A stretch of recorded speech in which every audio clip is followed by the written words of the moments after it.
कुछ कहानियां ऐसी होती हैं जो जुबान से नहीं, आंखों से कही जाती हैं। कुछ दर्द ऐसे होते हैं जो चीखते नहीं, बस अंदर ही अंदर घुटते हैं।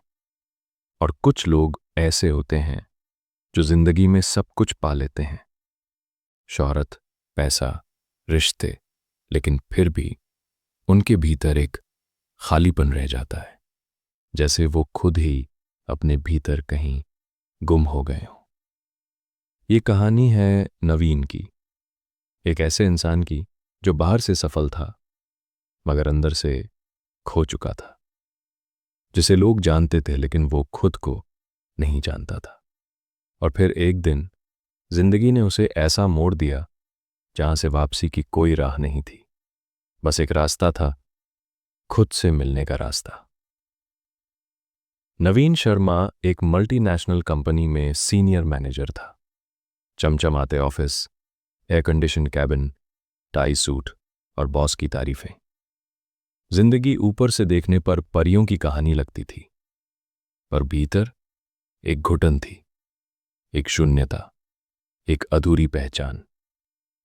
घर आता था तो मां की तस्वीर से बातें करता, क्योंकि मां अब इस दुनिया में नहीं थी। पत्नी संजना एक अच्छी साथी थी, मगर अब दोनों के बीच सिर्फ जिम्मेदारियां थीं, बातें नहीं। बेटे आयुष के साथ उसका रिश्ता बस स्कूल की फीस और होमवर्क तक सिमट गया था। कभी नवीन घंटों खुद से बात करता था, क्या मैं यही था जो कॉलेज में लोगों को मोटिवेट करता था? क्या मैं वही हूं जो कविताएं लिखा करता था? कहां खो गया मैं? एक दिन ऑफिस के बाद नवीन अपनी पुरानी डायरी के पन्ने पलट रहा था। उसमें लिखा था, एक दिन मैं खुद से मिलूंगा, उस इंसान से जो सपनों में रहता था, जो हर हार को कविता बनाता था, जो खुद को पहचानता था। नवीन की आंखें भर आईं। वो देर रात पार्क में जाके बैठ गया। एक अधेड़ उम्र का आदमी पास आके बैठा, राजीव अंकल, जो रोज पार्क में ध्यान लगाते थे। राजीव अंकल ने पूछा, कभी खुद से मिले हो बेटा? नवीन चौंका, क्या मतलब? मतलब ये कि जिस इंसान को तुम आईने में देखते हो वो वाकई तुम हो। ये सवाल तीर की तरह सीधा दिल में लगा। जिंदगी तब ज्यादा सवाल पूछती है जब हम सबसे कम तैयार होते हैं। एक दिन ऑफिस जाते हुए नवीन का एक्सीडेंट हो गया। अब नवीन अपने बेटे के साथ वक्त बिताने लगा। उसे कहानियां सुनाता, साइकिल चलाना सिखाता। संजना ने मुस्कुराकर कहा, आज तुम वैसे ही लगते हो जैसे मैं शादी के दिन देखा करती थी। नवीन ने पूछा, तब मैं कैसा था? संजना बोली, जैसे खुद से जुड़ा हुआ, खिला खिला, जीता जागता। अब तुम फिर वही बन रहे हो।